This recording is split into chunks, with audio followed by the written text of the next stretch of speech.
Well, it's pulled everyone away from Stewie. He's the only one here. First shot is his, second shot is his, bomb is his as well, and he's got another one. Stewie just tears them all down. It's Stewie. Inside it. Oh, one on the ladder. Stewie does it again. And it's on Stewie. They have to get close to that AW. Oh, he gets down one. Oh, you gotta be kidding me. These are just a few of the greatest moments from perhaps the greatest Counter-Strike player of all time. But life for Stewie2k wasn't always big tournaments and bigger paychecks. From leaving his strict parents' home to pursue his passion, to winning countless CSGO titles, then quitting the game he once loved seemingly forever, only to have one of the greatest comebacks in esports history. This is the entire story of Counter-Strike's comeback kid, Stewie2k. Jake Yip, better known as Stewie2k, was born on January 7th in 1998 in San Francisco. He has a sister and an older brother, and his parents were overseas all of the time due to the family business in Asia. Jake and I grew up in San Francisco, and our childhood was pretty ordinary. My parents were always overseas. They have a business over in Asia, so they spent a lot of time in China. That definitely made the two of us more independent, and when we did things together, we kind of try to outdo each other. Obviously, this is not exactly an ideal situation to be in as kids. Although their parents were working hard to get them a good life, I'm sure it wasn't the happiest childhood. And the kids had to grow up a little faster than I'm sure they would have liked. Jake's brother Jason was 7 years older than him, so this age difference created a bit of a rift that Jake couldn't really understand. I grew up playing Counter-Strike 1.6, and my brother always being around me, he eventually picked that up from me. I was trying to join the same server as him, but every time I kill him or kill my cousin, they would get mad and they would try to vote kick me in the server. And I would always feel pretty sad. My brother doesn't want to play with me. He doesn't want to hang out with me. I was just trying to make them happy and felt like we were hanging out together at the time. But I guess they took it another way. And this separation between them didn't end at all at video games. It continued into tons of other parts of their lives. My brother was always the really good kid. He was the one who sets the bar high for my sister and I. He's a great student. He would have 4.0 GPA, and he knows that video games come second. For me, I don't think that way. I think when I like to do something, I put that first. So my mom had a lot of leeway from my brother, but for me, growing up, it was a lot harder. Because of how traditionally successful Jake's older brother is, Jake was put under a lot of pressure to follow in his footsteps. Despite all of the pressure from his parents to live a more traditional life, Jake knew that gaming was his one true passion. Of course, he started playing video games very young. He was just 6 years old when he became intrigued by the games his older brother was playing. I've always loved playing video games, whether it was on the console or the computer.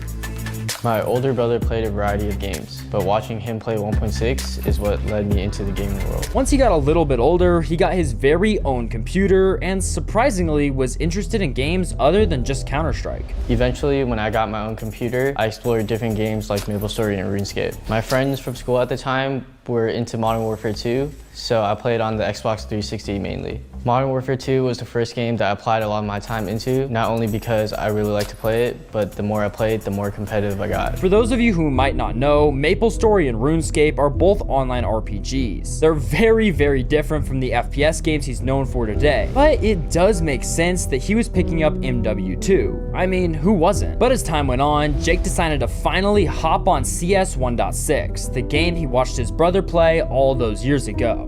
When I started to play 1.6 again, I only played knife maps, surfing, and different type of mods. I never took it seriously. But once his friend gifted him CSGO, Jake's entire life had changed. During 2014, a buddy of mine decided that I should play CSGO and gifted it to me through Steam. The more I played CSGO, the more attached I got to the game. So Jake made the choice to focus solely on gaming, and soon enough, he became known as Stewie2k. When I first started playing CSGO, my friend brought me this game, right? He gifted me this game, and we always played with a group of 5 or 4. And we all had like Family Guy names and Family Guy pictures. So some people picked Peter, Brian, Lois, and I picked Stewie. One day in matchmaking, there was another Stewie, so I thought about something where I can put the N to indicate myself from the others. There was only one problem. He was only about 16 years old at the time, and to really grind CSGO, he has to sacrifice time both in school and his social life. Although it's normal now now to have very, very young pro players in esports, back in 2014 it wasn't nearly as common. But let's be honest, esports weren't as common 10 years ago as they are today. Nobody ever thought it was possible to even make a career out of just playing video games. It was a common belief to just about everyone over 25 years old that video games would ruin your life. Or worse, turn you into a serial killer or something. The point is that Stewie had a long, hard path ahead of him. He needed to prove to his parents that pro gaming wasn't just an option, but the best option for him. Unfortunately, that didn't go exactly as well as he had planned. So instead of seeking his parents' attention, Stewie simply decided to ignore them. He started missing school in order to focus more and more on Counter-Strike. Before anyone watching this starts to get any ideas, Stewie didn't just stop going to school because he liked playing video games. He had a shot at actually going pro, and he knew this was the only chance he'd get to achieve his dreams. He was making a name for himself in ESEA and constantly being accused of cheating because he was just that good. When I began ESCA, I constantly got accused of cheating from popular streamers and pro players. That's when I knew I could compete at a top level. On top of that, he made his very own YouTube channel under his in-game name. His first video was posted on February 13th, 2015, and it was only actually 39 seconds long. It was a short highlight from one of his games. But just from the clip, you could tell he was way better than the average player.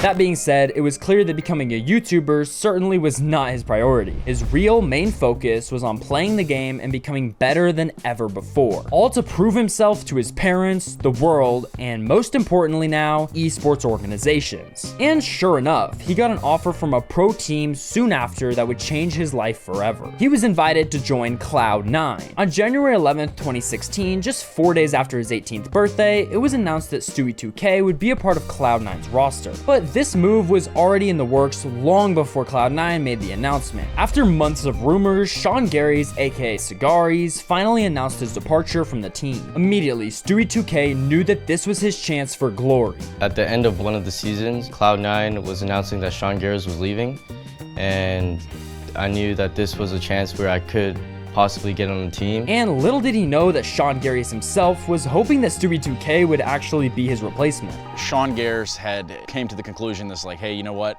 I want to take a step back. And even one of the first names out of his mouth was Stewie2k. The idea was that we bring in fresh blood, a new hunger to the team, and not some of this old guard that had been recycled over and over and over again.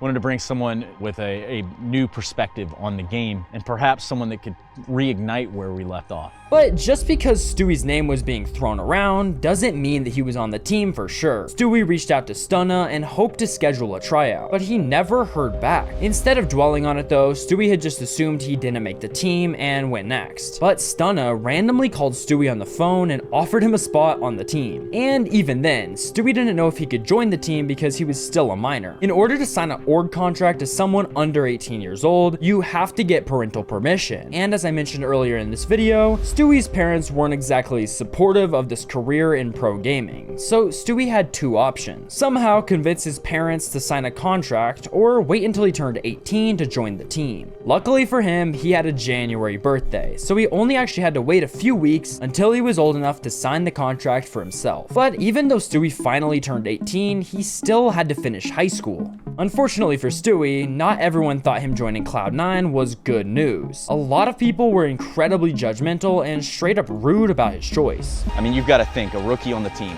a pure rookie, coming into an organization that is probably hailed as the New York Yankees of esports. Not only was it community pushback, within the team you could tell some of the vets didn't really give him the credit right off the bat. To be fair to the skeptics, Stewie was a complete rookie. Although he had thousands of hours in the game and was proving himself in the smaller communities, he never competed on a global stage before. It was historically really hard to break into the pro Counter-Strike community, so to see someone just waltz in like that was completely unheard of. But Stewie didn't let any of the criticism get to him. At the end of the day, he was just there to play the game, and of course, prove all the haters wrong. Stewie2k went on to do just that. He played at an incredibly high level for someone so new to the pro leagues. He played pretty well through the beginning of 2016, but he really showed his worth at the ESL Pro League Season 4 finals. aggressive on this one's own flash. Catches one, catches two, Stewie. In the group stage, Cloud9 did just well enough to move on to the quarterfinals, but once they got to the playoffs, they absolutely destroyed the competition, beating both Optic Gaming and Mouse Sports 2-0. But in the very final match, they had to go up against SK Gaming. This team had home field advantage, and they were by far the favorite team to win. However, Cloud9 had other plans. He's looking down toward the door. He's in the open. It's automatic to give Cloud9 Season 4. They are your Season 4 champions. Cloud9 ended up winning 2-1 against SK Gaming and taking home the first place prize along with $200,000. And this wasn't the last first place prize Cloud9 would take home with Stewie on their roster. Just to name a few, they won first place at DreamHack Open in Denver and the iBuyPower Masters at the end of 2017. And most memorably, the E-League Major Boston on January 28th, 2018. FaZe Clan and Cloud9 had to fight to the death to secure the first place prize of $500,000. As Cloud9 sets the push up. Oh, it's happened! They made it work! Cloud9 are your E-League Major champions! Although of course nobody knew it at the time, this was the last first place win Stewie would have with Cloud9. After a huge loss at the WESG 2017, he knew he had outgrown the team and had to step away. After the major, I guess some people felt like they've accomplished and done what they wanted to do in their Counter-Strike career, and not everyone's putting in all the effort that they should be, so I didn't see the future in the team anymore. Whether or not you agree with this POV from Stewie, it was clear that he no longer felt like he fit with the team. And in a game that's heavily reliant on team chemistry, no longer having faith in your teammates is a massive deal. So on March 30th, 2018, Stewie2k officially parted ways and said his goodbyes with Cloud9. This wasn't exactly a surprise to the Counter-Strike community. There had been some rumors going around saying that Stewie was about to jump ship, but to many people that weren't in the know, the news was a bit of a shock. He's a fan favorite player, and at this point, all eyes were on Stewie to see which team he was going for next. And where he was going next happened to actually be SK Gaming. The team announced it on the same day Cloud9 announced Stewie's departure. But 3 months later, on June 23rd, 2018, the entire SK Gaming team was actually signed over to MADE in Brazil, also known as MIBR. Since the entire team was signed to a brand new organization, not much changed. They were just playing under a new name. Together, they won the Zorak Cup Masters on August 26th, bringing home a first place prize of $200,000. But Stewie's time at the team was quickly coming to an abrupt end. On December 21st, 2018, Stewie was officially traded to Team Liquid after only 9 months on the MIBR roster. MIBR claimed that they wanted to return to a fully Brazilian roster and just play like that. Following Stewie's switch to Team Liquid, they performed even better than ever before, immediately taking home a first place win from the iBuyPower Masters on January 20th, and the team continued to absolutely dominate that year. They got first in the Intel Extreme Masters in Sydney, first in the DreamHack Masters in Dallas, first in the ESL Pro League Season 9 Finals, and first place in 4 other major tournaments that year. The team was on fire to say the least, and these incredible placements reflected in his total prize earnings. On December 5th, 2019, Stewie2k became the first ever NA CSGO player to reach $1 million in total earnings. That's right, the first North American player to ever reach $1 million of earnings in the entire history of CSGO. That's insane. But it was honestly all downhill from there, because in 2020, a global pandemic was about to take the world by storm and completely mess up the esports community. On paper, a pandemic shouldn't really affect gamers that much. They already spend all their time indoors playing video games anyways. Why is it so different to be legally required to do that? Well, it's a little more complicated than that for pros. A major pandemic like this probably wouldn't affect casuals. In fact, they probably played more. But pro players are used to playing in person at LAN events. They also all live together, away from their family and friends, and grind Counter-Strike non-stop. But now they're not allowed to leave. On top of that, LAN tournaments were essentially outlawed. And for those of you who have never played at a LAN tournament, they are incredibly different from competing online. At home, you might not have enough space to be in the same room as your teammates. There's no cheering crowd of fans just beyond your computer screen. It's just you alone with your thoughts. Plus, since teams can't travel, it was impossible to hold global tournaments due to how the internet works. You cannot play competitively at all if you have 200 600 ping. This change seemed to really have an effect on Team Liquid, and they would only place first 2 times in all of 2020. And their year in 2021 wasn't much brighter. They only placed first once in the CS Summit 8 on May 3rd. Because of this continuously poor performance by Team Liquid, they decided to make a change. There were rumors that the Blast Premier World Final 2021 would be Stewie's final game with Liquid, where the team only placed 4th. In an interview after the tournament, Stewie confirms that it would most likely be his last game with Team Liquid. Was this your last match for Team Liquid for this time around?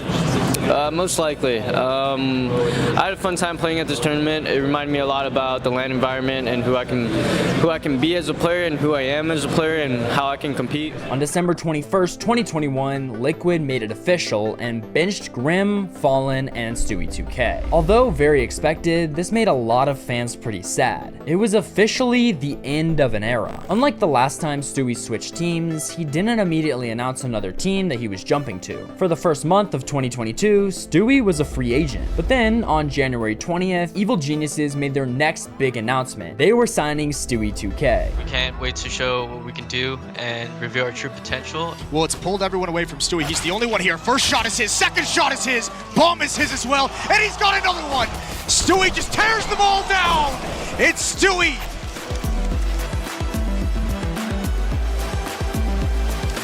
Live evil. And this team ended up playing even worse than Liquid did. They barely got any top 10 placements. It was very rough to say the least. So on July 28th, 2022, Stewie2k announced he's stepping away from the world of competitive CSGO and moving on to Valorant and focusing on streaming under the Evil Geniuses Creator Collective. And that's exactly what he would go on to do. Following the announcement, he did nothing but stream Valorant, and he was doing pretty well. He consistently was pulling about 5k to 10k average viewers per stream and actually had over 1 million followers. But it all came to an end in March of 2023 when Stewie announced that he would be leaving Evil Geniuses altogether and yet again becoming a free agent up for grabs. This was after 7 whole years of being signed to a gaming org. Now Stewie could be fully in charge of his career and whatever he wanted to do going forward. Many people thought that because he dropped Evil Geniuses, an offer would come from a tier 2 pro Valorant team. But this actually never happened. Instead, he continued to stream mostly Valorant, but occasionally he would let a Counter-Strike stream slip through the cracks. It certainly though was not the norm. However, as time went on more and more, those Counter-Strike streams happened more and more again. But in September of 2023, he essentially became a full-time Counter-Strike streamer once again. People started to wonder if a return to competitive CS was in Stewie's future. And little did they know, Stewie was actually about to return in a big way. G2 Esports was looking for possible stand-ins for Hooksy for the IEM Dallas tournament in June. It was known that he had a wedding to attend that week, and the team was preparing for the worst. Stewie was on the list of possible stand-ins, but it was still very much so up in the air of who would actually step up to play at the IEM Dallas. On May 7th, 2024, Stewie starts to hint that he will in fact be playing the tournament, but he never officially confirmed which team until 10 days later on May 17th. And the response to this was absolutely insane. Everyone was excited to see one of the most notorious CS players back in action, after 2 whole years without playing in a tier 1 CS LAN event. Despite all of the hype, people didn't exactly have high hopes for G2 Esports. I mean, even the players on G2 weren't exactly confident in their newfound situation. It will not be easy, but we don't have too much expectations. We just came here to give our best and to try to enjoy as much as we can with Stewie. And yeah, that's pretty much it. Sure, Stewie had tons of experience, but after almost 2 years out of the game, people weren't exactly sure how he could perform. But he proceeded to shock the world. G2 completely dominated, winning every single match one after another, until they got to the grand finals, where everything was on the line, and against all odds, they won. Wondrous week ends with G2 as champions. Stewie is back home, and G2, for the first time this year, can call themselves champions at the Intel Extreme Masters. This was obviously huge for Stewie. His comeback could not have been better and bigger. The emotions I run through right now, typically when I win tournaments, I feel like I can't put it into words, but this one is definitely one of the special ones. Just the narrative behind it, the storyline, the fashion that we won it, and how we got here. There's really nothing I can say that will really express my gratitude. After that massive success, it's pretty clear that Stewie has found his love and passion for the game of Counter-Strike yet again. But at the time of making this video, we're unsure where he'll go next exactly, whether or not he returns full-time to the world of CSGO, or whatever else he chooses to do. I'm just happy to see that he's still up and running. If you did make it here, make sure that you click the video on screen. I promise you're gonna love it. Drop a sub for more videos, and I'll see you all next time. Peace.